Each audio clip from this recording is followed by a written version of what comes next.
भगवान या गॉड जिसकी एंट्री आपकी लाइफ में कब हुई? भाई अगर भगवान है तो दुनिया में इतनी तकलीफें क्यों हैं? तो और साइंस भी ये बिलीव करती है कि जो चीज बार बार रिप्रोड्यूस हो सकती है at any given point of time, science भी उसी को एक्सेप्ट करेगी। तो एक थोड़ा सा मैं आपसे जानना चाहूंगा कि तो मेडिटेशन क्या है, क्योंकि मेडिटेशन थोड़ा सा एट टाइम्स रिलीजियस लगता है, लेकिन कई बार लगता है कि it is completely non religious as well.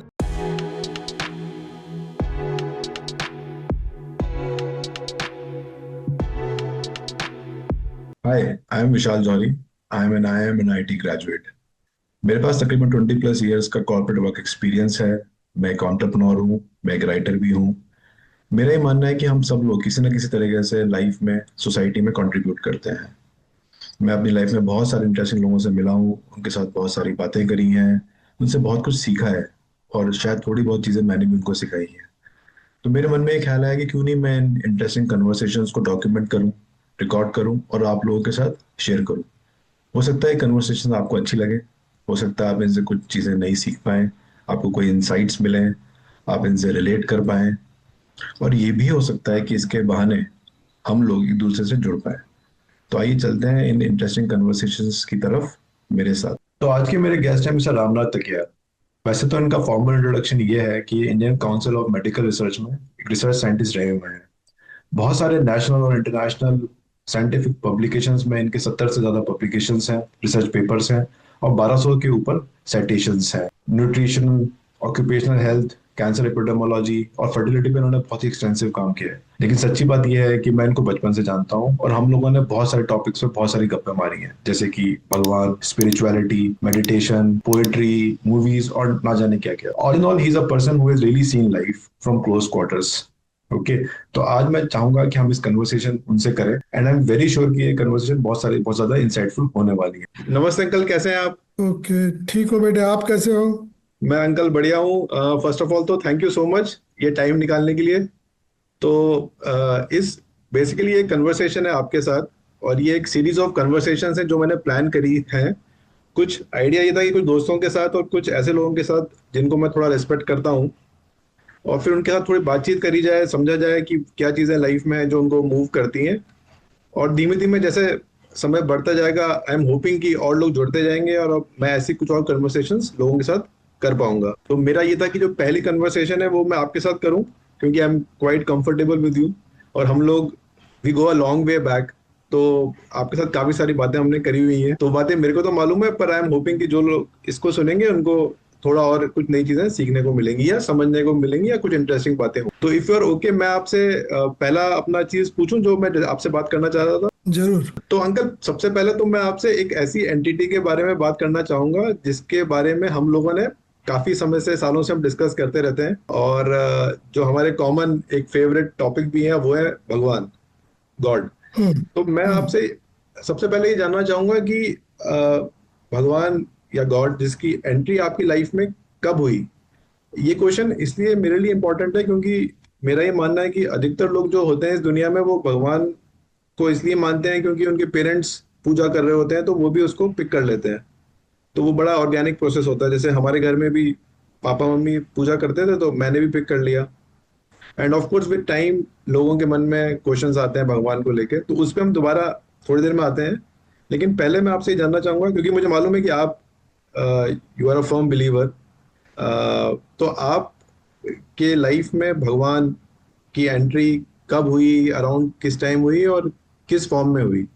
आपका प्रश्न है कि भगवान के होने का अनुभव मुझे हाँ, कब अनुभव। हुआ? ये हाँ। ये प्रश्न है आपका। हाँ, सबसे पहले ये कह सकते हैं। तो अगर मैं ऐसे कह सकता हूँ कि किसी को भी जो अनुभव होते हैं उसको दो तीन कैटेगरीज में बांट सकते हैं। जैसा किसी को स्वप्न में दर्शन होते हैं, किसी को मेडिटेशन में दर्शन होते हैं, किसी को आकाशवाणी मतलब बातचीत के जरिए अनुभव होते हैं। तो मेरा यह सौभाग्य रहा है कि मुझे तीनों ही तरीके के अनुभव हो चुके हैं। मतलब स्वप्न में भी मैंने भगवान को देखा है, और विजन्स में भी देखा है, और बातचीत भी की है। तो अगर आप मुझसे पूछते हैं कि क्या आपने भगवान को देखा है, तो मेरा उत्तर होगा हाँ। मैंने भगवान को देखा है, महसूस किया है, बातचीत की है और बातचीत करता रहता हूँ। तो अब आपके प्रश्न के ऊपर आते हैं कि भगवान का सर्वप्रथम या सबसे पहले कौन सा अनुभव था। तो अगर मैं ऐसे याद करूंगा तो मुझे याद आता है कि जब मैं लगभग 5 वर्ष का रहा हूँगा, 5 वर्ष का, हम्म। तो मैंने एक स्वप्न देखा। स्वप्न में एक देवी माँ प्रकट हुई, जिनसे बहुत ही प्रकाश निकल रहा था, जितना ऐसे समझ लो जैसा सूरज से प्रकाश निकलता है। ओके। और स्वप्न में मैं उनको चाहकर भी देख नहीं पा रहा था। हम्म। और फिर वो सपना ऑफ कोर्स कुछ समय बाद टूट गया। तो ये मेरा सबसे पहला अनुभव था जहां मैंने देवी माँ को देखा या हम्म। भगवान के एक स्वरूप को देखा। तो ये मेरा प्रथम अनुभव था। फिर अगर मैं थोड़ा आगे बढ़ूं और याद करूं तो मुझे याद आता है कि जब मैं बीएससी में था, बीएससी के आते आते मैं थोड़ा रेगुलर पूजा करने लग गया था और भगवान शिव से एक तरह से मेरा लगाव होने लगा था।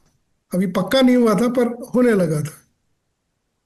और उन दिनों मैं गीता पाठ भी किया करता था। मैंने सभी अध्याय पढ़े हैं, पर विशेषकर 5वां अध्याय बहुत पढ़ा करता था।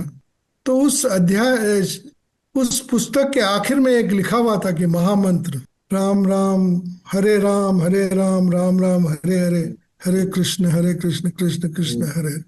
तो मुझे लगा कि ये बहुत महामंत्र है, उसमें ऐसे ही लिखा हुआ था। ओके। तो मैं उसको जपने लग गया। जपता तो जरूर था, पर मेरे मन में छवि हमेशा भगवान शिव की ही आया करती। तो ऐसा कुछ दिन बीत गए जपते जपते, पर बहुत मनोयोग से जपता था। तो एक दिन मैंने फिर स्वप्न देखा, भगवान शिव प्रकट हुए। मैंने उनके चरण छुए। उन्होंने थोड़ा खींच से कहा कि तुम किसका ध्यान करते हो, किसका नाम जपते हो। तो मैंने कहा हे भगवान, मुझे नहीं मालूम, कि ये सब मुझे नहीं मालूम, आप आशीर्वाद दीजिए। तो फिर वो मुस्कुराए और वह स्वप्न वहीं खत्म हो गया। इसके बाद एक ऐसा सपना जो मेरी जिंदगी में एक तरह से खूबसूरत मोड़ लेके आया, ऐसा कह सकते हैं आप। हम्म। तो मुझे याद आता कि बीएससी, ये भी लगभग बीएससी के समय की, इसका मतलब 1972 के आसपास की बात है। तो मैंने एक दिन स्वप्न में देखा कि एक सुंदर बगीचा है। उस सुंदर बगीचे के मैं बाहर खड़ा हूँ और उस बगीचे में मैं जा नहीं सकता था, क्योंकि उसके बड़े बड़े जंगले लगे थे। जैसे आमतौर पे जूज में शेर के रहने के स्थान पे हम्म। बड़े बड़े जंगले लगे हाँ। रहते हैं, 25 फीट हाँ। 20 फीट वैसे हम्म। लगे हुए थे। तो हम्म। मतलब ये मेरे लिए लगभग असंभव था कि मैं उस बगीचे के अंदर जा पाता। पर वो बगीचा बहुत सुंदर लग रहा था और मैं बहुत खुश हो रहा था। अचानक एक सीढ़ी प्रकट होती है उस जंगले से लगकर, और मैं उस पर सीढ़ी पे, पहली सीढ़ी पे ही कदम रखता हूँ और वो सीढ़ी पलट जाती है और मैं सीधा बाग के अंदर पहुंच जाता हूँ। जैसे एक चमत्कार के तौर पे मैं हाँ। बाग के अंदर पहुंच जाता हूँ। हम्म। और बाग के अंदर जाता हूँ तो देखता है एक शिव जी का मंदिर है, वहाँ शिवलिंग है। तो हम्म। मैं शिवलिंग के से तो मेरी आत्मीयता थी। तो हम्म। मैं पूजा करने लग गया। हम्म। पूजा कर थोड़ा समय बीता होगा और मैंने आंखें खोली तो देखा कि शिवलिंग और मेरे बीच में एक स्त्री, एक गोदी में एक बच्चे को लिए खड़ी है। हम्म। तो मैंने उसको इशारे से कहा हम्म। कि मतलब बोला कुछ नहीं, जस्ट हाँ। इशारे से कहा कि सामने से हटो, मैं पूजा कर रहा हूँ, मैंने हाँ। ऐसे बताया हाँ। इशारे से। हाँ। और फिर मैं अपना ध्यान लगाने लग गया। फिर कुछ देर के बाद फिर मैंने आंखें खोली तो हम्म। देखा वो स्त्री वहीं खड़ी हुई थी और वो हम्म। बच्चा भी उनकी गोदी में वैसे ही था। तो मैं आश्चर्य से उन्हें देखने लग गया कि ये जा क्यों नहीं रहे। हम्म। इतने में वो माँ पार्वती के रूप में बदल जाते हैं ओ। और ओके। वो बच्चा गणेश जी के रूप में। हम्म। फिर माँ पार्वती आगे बढ़ के मुझे कुछ प्रसाद देती हैं, हम्म। मैं उन्हें खाता हूँ। बस ये तीसरा था। तो इस तरह से स्वप्न में मैंने जरूर भगवान के, मतलब भगवान शिव के, देवी माँ के और पार्वती माँ के, गणेश जी के दर्शन किए। तो ये आप कह सकते हैं। ओके अंकल, इसमें ना एक दो क्वेश्चंस है मेरे। एक तो हाँ, सबसे बड़ी जो चीज है जो काफी लोग बोलते हैं, जो कि बिलीव नहीं करते हैं या रैशनलिस्ट कह लीजिए उनको, जैसे बहुत सारे लोग हैं, रिचर्ड डॉकिंस है, बर्ट्रैंड रसल है, उन लोगों ने भी बोला है कि भगवान नहीं है। और हम ये कह सकते हैं कि कई लोग कहते हैं कि भाई अगर भगवान है तो दुनिया में इतनी तकलीफें क्यों हैं। तो और साइंस भी ये बिलीव करती है कि जो चीज बार बार रिप्रोड्यूस हो सकती है at any given point of time, science भी उसी को एक्सेप्ट करेगी। है ना, कोई भी एक्सपेरिमेंट बार बार आप कर सकते हो, रिप्रोड्यूसिबल है, तो आप उसको मानते हो कि हाँ वो सच है। भगवान के लिए कई लोगों का ये कहना है कि हम कैसे मान लें कि भगवान है। गिवन की लाइफ में इतनी तकलीफें हैं, अगर भगवान है and he is all loving, तो इतनी तकलीफें क्यों हैं। तो भगवान की बिलीफ होना कैसे आदमी माने। जैसे आपने कहा कि आपको ये एक्सपीरियंसेस हुए, कई लोगों को ये लग सकता है कि no it might be just your wishful thinking. हालांकि 5 साल की उम्र में तो it is difficult to have a wishful thinking, but होता है ना कि हेलुसिनेशन भी हो सकता है। तो भगवान है या नहीं है, ये कैसे माना जाए कि ये सच है या नहीं है। जैसे आप किसी मैथ्स के प्रॉब्लम को सॉल्व कर लेते हो, हम्म। तो आपको दिखता है कि मैंने सॉल्व कर लिया। और जिसने नहीं किया उसके लिए वो प्रश्न ही रहता है। हम्म। अच्छा, अब जैसा आपने कहा कि हेलुसिनेशन, साइंस ने कब प्रूव किया कि हेलुसिनेशंस हैं? वो तो ये मानती है कि फिजिकल एग्जिस्टेंस में जो नहीं दिख रहा है, हम्म। वो अगर किसी और को दिख रहा है तो हम्म। हेलुसिनेशन है। तो मैं पूछता हूँ कि हेलुसिनेशन का अस्तित्व ही कहाँ है? मैं बोलता हूँ हेलुसिनेशन है ही नहीं। साइंस की एक दुविधा यह है कि जो पंच इंद्रियों से ज्ञान प्राप्त कर सकते हैं उसी को वो सच मानती है। तो हम्म। अब मुझे बताइए कि प्रेम भाव है, घृणा हम्म। है, हम्म। इन सब को साइंस कहाँ दिखा पाती है? या लाइफ रिग्रेशन, अब तो वेस्टर्न वर्ल्ड भी मानने लगा है। हम्म। इतने लाइफ रिग्रेशंस होते हैं हम्म। जिसमें मतलब लोग कई जन्मों पीछे चले जाते हैं। हम्म। उसको भी अभी भी साइंस मान्यता नहीं देती, पर हम्म। धड़ल्ले से लोग करते हैं लाइफ रिग्रेशन। हम्म। हजारों लोग करते हैं और हम्म। इसके ऊपर किताबें लिखी जा चुकी हैं। हम्म। तो मुझे ऐसा दिखता है कि साइंस का, चलो ऐसे बात करते हैं कि सर्दी के मौसम में मैं और आप बाहर निकलते हैं, मुझे सर्दी हो जाती है, आपको नहीं होती। तो हम्म। साइंस के हिसाब से सिमिलर कंडीशंस में सिमिलर रिएक्शन होना चाहिए। तो ये तो हम्म। कभी होता ही नहीं। नहीं, लेकिन उसमें तो ये कह सकते हैं ना कि हर आदमी की मतलब बायोलॉजी अलग है, फितरत अलग है। पॉसिबली मेरा इम्यून सिस्टम वीक है, आपका स्ट्रांग है, पर ये भी लोग साइंस तो कहते ये बोलता है ना कि जो हम देख रहे हैं वो दूसरे भी देखना चाहिए। मैं हैं। वैसे ही बोल रहा हूँ कि जो मुझे हो रहा है वो आपको क्यों नहीं हो रहा है? तो हम्म। साइंस का एक डेफिनेशन फेल हो रहा है कि जो हम्म। मेरे साथ है वो हम्म। दूसरे के साथ भी होना चाहिए। राइट, हाँ। यहाँ फेल हो रहा है। हाँ, तो मानता मैं हूँ। बोलता हूँ साइंस का काफी लिमिटेशंस है। हम्म। अगर आप मेडिटेशन के स्टेज में जाएं, हम्म। जो आपको अनुभव होते हैं, इसलिए उनको दिव्य अनुभूति कहा गया हम्म। हिंदी में। हम्म। और हम्म। उसका शायद पैरेलल वर्ड इंग्लिश में है ही नहीं। और जैसे हम, वो लोग स्पिरिट कहते हैं, हम आत्मा कहते हैं। तो मुझे दिखता है कि ये अपना अपना विषय है। हम्म। मैंने इंद्रधनुष देखा है, आपने नहीं देखा, तो हम्म। क्या कर सकते? हम्म। अमेरिका चांद पे गया, मैं नहीं मानता कि चांद पे हम्म। गया। तो हम्म। आप कैसे मानेंगे?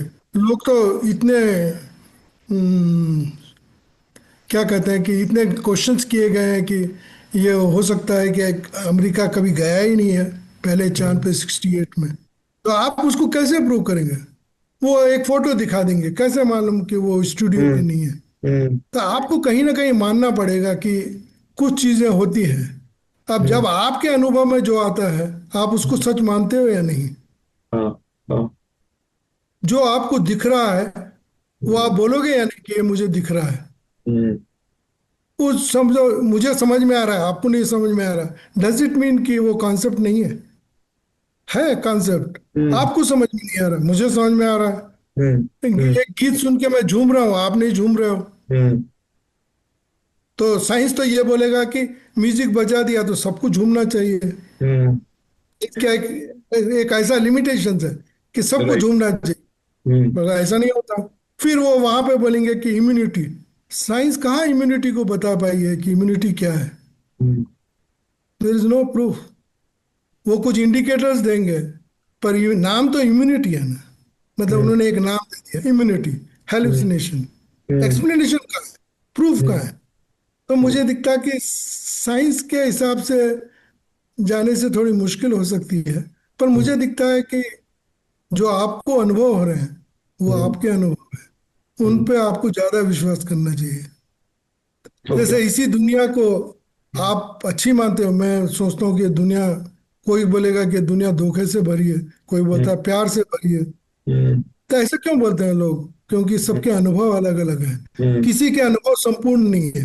कोई हम्म, हर स्थिति में जाके अनुभव नहीं कर रहा है। हम्म, मैं ये कहूंगा कि जो क्वेश्चन कर रहे हैं वो मेडिटेशन करके देखें। हम्म, जैसे आप एक एक्सपेरिमेंट करते हैं कि ग्रेविटेशनल फोर्स है, हम्म, आप हम्म, एक्सपेरिमेंट करके प्रूव कर पाते हैं, हम्म, तो उसके लिए आप एक्सपेरिमेंट तो करते हैं ना। हम्म, तो जब मैं बोलता हूँ भगवान है और ये पद्धति करो और हम्म, देखो, तो आप बिगर करे कैसे बोल सकते हो कि ये नहीं है? उसके लिए आपको ये पद्धति करना पड़ेगा, देखना पड़ेगा। हम्म, अब मार्क जुगर मार्क हम्म, जुगर हम्म, फेसबुक का, मार्क अब जकरबर्ग, वो, हाँ। हाँ, हम्म, वो इंडिया में क्यों आ रहा है? इंडिया में हम्म, क्यों आया था हम्म, और क्यों मानने लगा है वो भगवान को? हम्म, आइंस्टाइन ने क्यों कहा कि यस, गॉड एग्जिस्ट, हम्म, या टाइम, उन्होंने ऐसा कहा? God will not play dice, God doesn't yes, play dice. हाँ। Yes.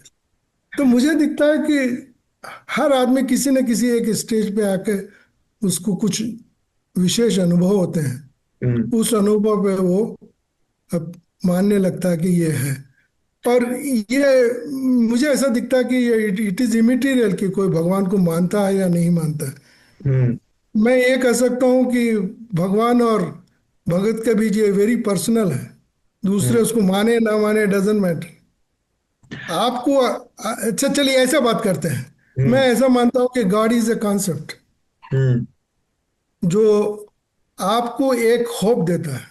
Hmm, and hope is a wonderful thing, everybody believes. Right, क्योंकि एब्सोल्युटली। जब जब आप मानते हो, गॉड के कॉन्सेप्ट के साथ इम्पॉसिबिलिटी इज रूल्ड आउट। आप ये मानने लगते हो कि everything is possible, hmm, hmm, and this very thought gives hmm, you so much strength that hmm, you get relax. And क्योंकि आप ये मानने लगे हो कि ये इच्छा पूरी हो सकती है, ये काम पूरा हो सकता है, हम्म, तो आप में करने की भी शक्ति आ जाती है। और जो आवश्यक आपको काम करना चाहिए इच्छा पूर्ति के लिए, वो हम्म, आप निधड़क होकर करते हो, और हम्म, उसके रिजल्ट अच्छे आते हैं। हम्म, और ये बहुत लोगों ने देखा भी है हम्म। कि आपने लोग तो मुझे इवन हम्म, तावीज पे, हम्म, अंगूठी पे, इस पे हम्म, पहन के भी काफी जिंदगी आगे बढ़ा लेते हैं। तो हम्म। भगवान is a still bigger concept. आपने मुझे एक बार, बहुत बहुत सालों पहले, एक बार स्वामी विवेकानंद और रामकृष्ण परमहंस का एक एग्जाम्पल बताया था। मेरे ख्याल से आप शायद उसको भी बताना चाहेंगे कि जब उन्होंने कहा था, शायद ऐसा था कि उन्होंने कहा कि मैं भगवान में बिलीव नहीं करता। थोड़ा सा हाँ, वो किस्सा बताएंगे? एक्चुअली हाँ। स्वामी विवेकानंद मेरे हमेशा हीरो रहे हैं। हम्म, और इनफैक्ट यंग डेज में मैं जब उनको पढ़ता था, तो मुझे उनसे इतनी इंस्पिरेशन मिली, मैं कह नहीं सकता। हम्म, मैं उनकी जिंदगी बायोग्राफी का एक ही पेज पढ़ता था हम्म, और ध्यान लगाने बैठ जाता था। उस समय मुझे नहीं मालूम कि ध्यान कैसा लगाना, पर हम्म, ध्यान लगाना सीखा मैंने। तो मेरे लिए तो विवेकानंद जी हमेशा पूजनीय रहेंगे। और मुझे ये अच्छा दिखता था कि वो कहते थे कि अगर तुमने गॉड नहीं देखा है तो तुम कह सकते हो कि गॉड नहीं है, पर अगर मैंने देखा है तो मैं तो कह सकता हूँ कि गॉड है। हम्म, हम्म, आप मत कहिए। हम्म, तो मैंने देखा है तो मैं कहूंगा हाँ, गॉड है, भगवान हाँ, है। हम्म, तो उनका भी ये टिपिकल क्वेश्चन था कि वो जिसके किसी के भी पास जाते, संत के पास, हम्म, पूछते थे पहला प्रश्न, आपने भगवान को देखा है? और दूसरा प्रश्न, क्या आप मुझे दिखा सकते हो? ये दो प्रश्न होते थे किसी से भी। हम्म, और इसी तरह जब उनको पता चला कि रामकृष्णा एक संत है जिसका हम्म, व्यवहार थोड़ा अजीब सा है, पर हम्म, वो संत तो है, तो वो हम्म, चले गए उनके पास। और उनके पास जाकर उन्होंने पूछा कि भगवान है? तो उन्होंने कहा हाँ, भगवान है। जैसे मैं तुम्हें देख रहा हूँ वैसे मैं भगवान को देखता हूँ, क्या आप मुझे भगवान बता सकते हैं? हम्म, उन्होंने कहा हाँ, मैं बता सकता हूँ। और फिर हम्म, कहा जाता है कि एक बार उन्होंने उनको छुआ हम्म, और विवेकानंद जी का सर घूमने लग गया। और हम्म, उसके बाद उनको चारों तरफ, हर कण कण में ईश्वर के सत्ता नजर आने लगी। मतलब हम्म, घोड़े में, हम्म, दीवार में, हम्म, पेड़ों में, पौधों में। ये उनकी बायोग्राफी में लिखा हुआ है। और हम्म, विवेकानंद जैसे व्यक्ति का ऐसा कहना कि मुझे ऐसा अनुभव हुआ, हम्म, आप उससे जुटला नहीं सकते। और खैर उन्होंने बाद में आगे चल के कहा कि भगवान है, और हम्म, मूर्ति पूजा के काफी उन्होंने प्रचार प्रसार किया। तो अगर मैं विवेकानंद को भी मानूं तो हम कह सकते हैं कि भगवान है। आपने एक बार मुझे बहुत पहले ये भी बताया था कि भगवान आपकी बिलीफ पर है कि आप अगर एक इंसान है तो शायद आप भगवान को एक इंसान के रूप में देखेंगे, और अगर मान लीजिए कोई घोड़ा है और अगर उसको कोई भगवान का फॉर्म देखना है तो वो शायद घोड़े की फॉर्म में ही भगवान को इमेजिन कर पाएगा। आपको याद है आपने बहुत साल पहले मुझे एक बार ये बात कही थी, तो ये थोड़ा हाँ, सा एक बार, एक्चुअली तो is it really a actually physical, is there a real physical form? If there is a God, is there a real physical form, और is it just some consciousness? Actually ये जो पहले उस पर कहते हैं कि ये विवेकानंद जी ने कहा कि अगर एक शेर सोचेगा भगवान के बारे में तो हम्म। उसके बड़े शेर के रूप में समझेगा। अगर हम्म। घोड़ा सोचेगा तो एक बड़े हम्म। घोड़े के रूप। ये हम्म। स्वाभाविक है, क्योंकि हम्म। हम अपने पूजनीय को हमसे अलग नहीं देखना चाहते, अलग रूप में नहीं। फिर आप ये भी मानेंगे कि अगर मैं भगवान की कल्पना करता हूँ तो हम्म। मेरी कल्पना में भी एक सीमा है। हम्म। जैसे मेरे 2 हाथ है तो मैं उनके 1000 हाथ बना दूंगा, 100 आंखें दिखा दूंगा, और हम्म। उनकी ऊंचाई आसमान को छूती दिखा दूंगा। पर hmm. Everything is hmm. Permutation combination of my knowledge only, और what I can visualise. what I can visualize. It means you cannot visualize which you have never seen. Hmm. It is very difficult. अगर मैं कहूँ कि there is a golden color coming now, hmm. if you have not seen golden color, you will cannot visualize this. हाँ हाँ, true. तो ये हमेशा एक सब्जेक्टिविटी है। लोग बिगर अनुभव किए बोलने लगते हैं कि हम्म। नहीं नहीं नहीं। अगर मैंने सप्तरंगी सप्तधनुष नहीं देखा तो मैं बोलूंगा नहीं नहीं, सब नहीं होता, इंद्रधनुष नहीं होता, मैं नहीं मानता। हम्म। इट इज इमेटीरियल कि कौन मानता है कौन नहीं हम्म। मानता है। हम्म। हम्म। और भगवान को एसेंशियली ऐसा कहा जाता है कि भगवान तो निराकार है, पर वो हम्म। आप जिस रूप में आपको सहज दिखता है हम्म। उसी रूप में वो आपको मिलने लगते हैं। मैं ये एक कल्पना मुझे बहुत बल देती है जब मैं सोचता हूँ कि सावित्री जी ने, वो सिर्फ अपने पति को भगवान मानती थी, हम्म। तो उनमें इतनी शक्ति आ गई कि वो यम से लड़के उन्होंने अपने पति के प्राण वापस लिया है। तो हम्म। ये कैसे संभव हुआ? हम्म। या समझो हम हिंदू लोग मूर्ति पूजा करते हैं, हम्म। उससे हमें भी बहुत शक्ति मिलती है। हम्म। कई इच्छाएं पूरी होती है, कई लोग मंदिरों में जाते हैं इसीलिए हैं। तो हम्म। इसका मतलब जहां हम, ये सब एक तरीके हैं। हम्म। जैसा मैं आपके फोन नंबर से आपको याद कर सकता हूँ, हम्म। मेरे लिए वो आइडेंटिटी है। वो phone hmm. Number is your identity. Hmm. You are not there, but मेरे लिए वो आपकी आइडेंटिटी है। हम्म। वैसी जब हम एक मूर्ति बना लेते हैं तो हम उसके हिसाब से भगवान के बारे में सोचने लगते हैं, कल्पना हम्म। करने लगते हैं। और वो हम्म। हमारे लिए इजी होता है, एक स्वरूप में देख के उनसे समझना इजी है। जैसा मैं आपका अगर इमेजिनेशन करना चाहूँ तो आपकी हम्म। फोटो हो तो मैं जल्दी इमेजिनेशन कर सकता हूँ। हम्म। सही बात है, हाँ। तो बस, और फिर मैं ऐसे बोलता हूँ कि जैसा आप फोन नंबर डायल करके भगवान से बात करते हैं, वैसे हम्म। मैं कहता हूँ कि मंत्र जो है वो लाइक डायलिंग ए गॉड, हम्म। आप उनसे बात कर सकते हैं। ओके, जब आप अभी थोड़ी देर पहले जब हमने बात करनी शुरू करी भगवान के बारे में, तो आपने कहा कि जो मुझे समझ में आया कि possibly meditation is one way of reaching him. तो एक थोड़ा सा मैं आपसे जानना चाहूंगा कि एक तो मेडिटेशन क्या है, क्योंकि मेडिटेशन थोड़ा सा एट टाइम्स रिलीजियस लगता है, लेकिन कई बार लगता है कि it is completely non religious as well. जैसे विपासना का मैंने कोर्स किया तो it is completely non religious. तो मेडिटेशन को आप किस तरह से देखते हैं? मतलब मेडिटेशन के फायदे क्या है, मेडिटेशन होती क्या है, किस तरह से की जा सकती है, and how do you see it? मुझे दिखता है कि first, meditation is a technique. Okay. It is a technique. Hmm. It teaches you how to focus mind on desired subject. हम्म।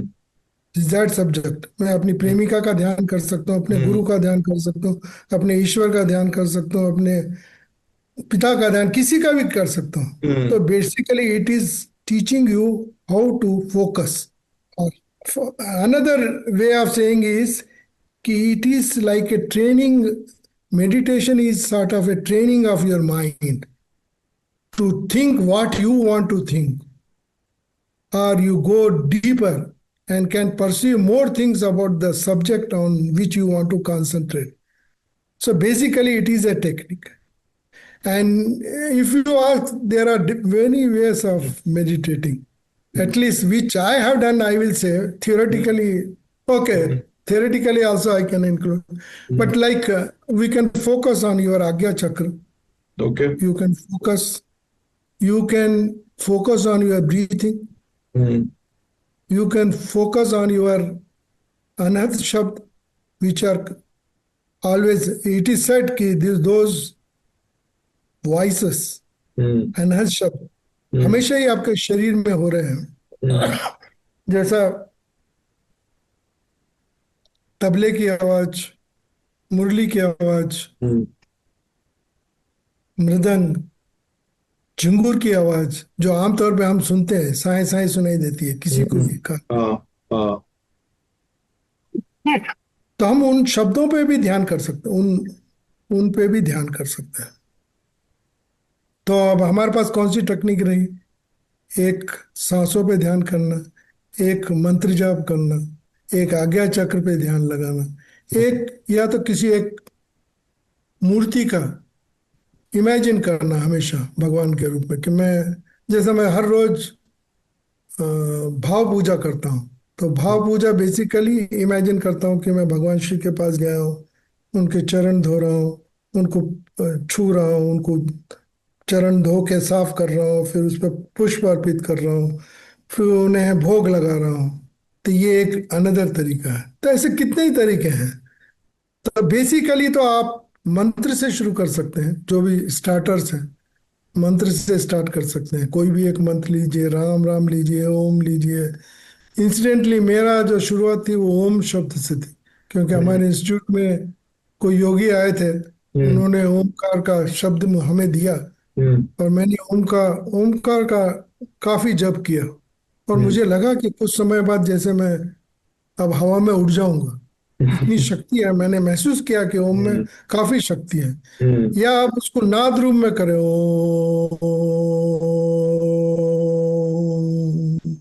इसे घंटा नाद बोलते हैं, इस तरीके से भी करिए, आपको काफी शांति मिलेगी और अच्छा लगेगा आपको। तो मुझे दिखता है कि it is a deep thinking about something.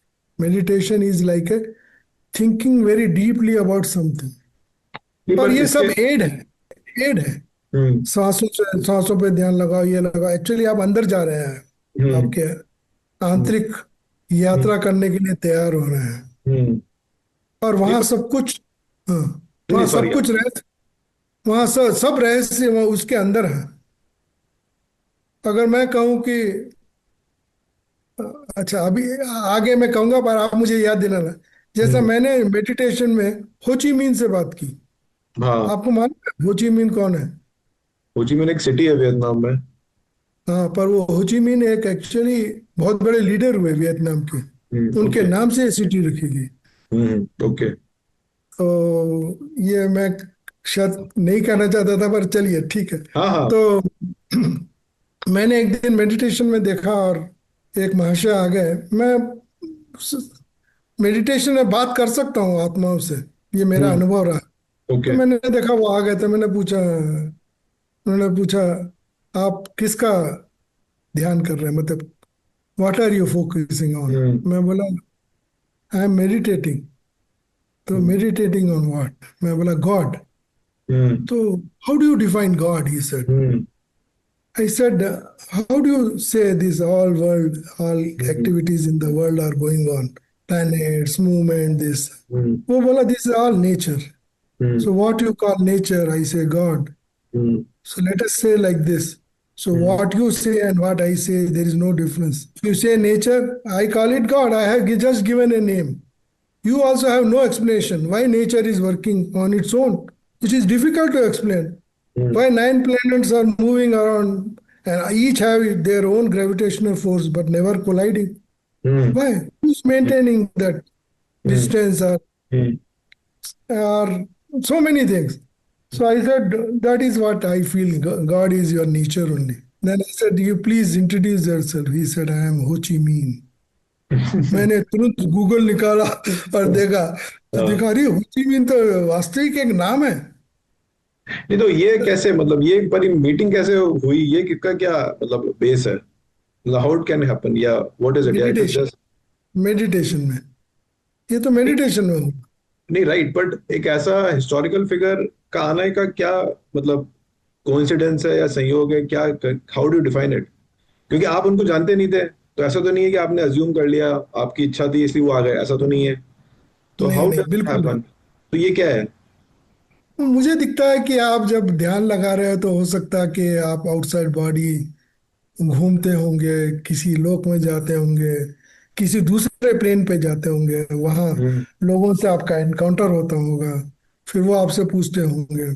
हम्म नहीं तो आप सोचिए कि हमारे पूर्वजों को कैसे मालूम था कि शनि ग्रह में क्या है, चंद्रमा पे क्या है। वो हम्म सब एस्ट्रल ट्रैवल ही किया करते थे। और hmm this is possible. Hmm meditation में you can seek the answer for anything without proof. मैंने मेडिटेशन में देखा कि एक दिन एक योगिनी मेरे मेडिटेशन में आ गई। तो हम्म। बोलते हैं हाँ, तो मुझे लगता है कि तुम्हारा सिलेक्शन आईआईटी कानपुर में हो जाएगा। आप जब मेडिटेशन की बातें करते हो या अध्यात्म की बातें करते हो, तो क्या ऐसा होता है कि ये चीजें जब होती हैं तो आपका इंट्यूशन भी एनहांस हो जाता है?